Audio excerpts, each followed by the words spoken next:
Sejumlah pegawai staf dan honorer dinas sosial melakukan aksi mogok kerja dan menutup sesaat pelayanan masyarakat di dinas sosial. Hal ini merupakan bentuk protes sejumlah pegawai dinas sosial yang mengaku gaji belum dicairkan selama 2 bulan. Pelaksana Harian Kepala Dinas Sosial Kota Makassar Asfira membantah adanya gaji staf dan honorer di dinas sosial yang tidak terbayarkan selama 2 bulan.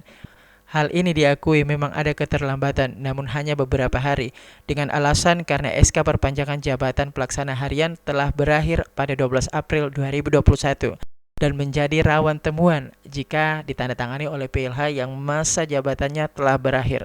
10 menit, jadi ada teman-teman yang menuntut supaya dipercepat pembayarannya untuk bulan Maret.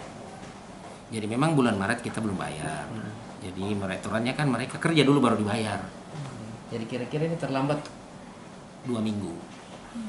Kenapa terlambat? Karena ini kan SK saya berakhir tanggal 12. Jadi saya ragu menandatangan kalau di akhir kan, akhir masa jabatan saya ragu kan jangan sampai bagaimana-bagaimana. Jadi saya tunggu dulu perpanjangan. Kalau ada perpanjangan pasti kita tanda tangan. SK perpanjangan tak sendiri kapan kita terima? Kemarin saya cek belum jadi. Mudah-mudahan ini hari sudah jadi. Oh ini.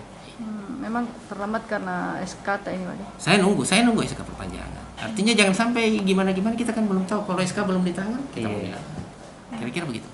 Kalau untuk pelayanan sejauh ini bagaimana? Sudah jalan nih, Pak. Saya sudah beritahu tadi, saya jelaskan begini sudah, insya Allah sudah jalan. Kejadian tadi sampai ada penutupan tuh jam berapa? Tadi jam berapa ya? Sekitar 10 menit. 10 menit. Sekitar jam-jam 9 lah. Iya, sekitar jam. Asfira juga menambahkan, terhitung hari ini 14 April 2021, keterlambatan gaji pegawai terhitung 14 hari, sementara dirinya tidak berani menandatangani pencairan gaji pegawai sebelum SK perpanjangan dirinya diberikan dari pemerintah Kota Makassar. Ira, Fajar TV, dan Fajar Radio melaporkan.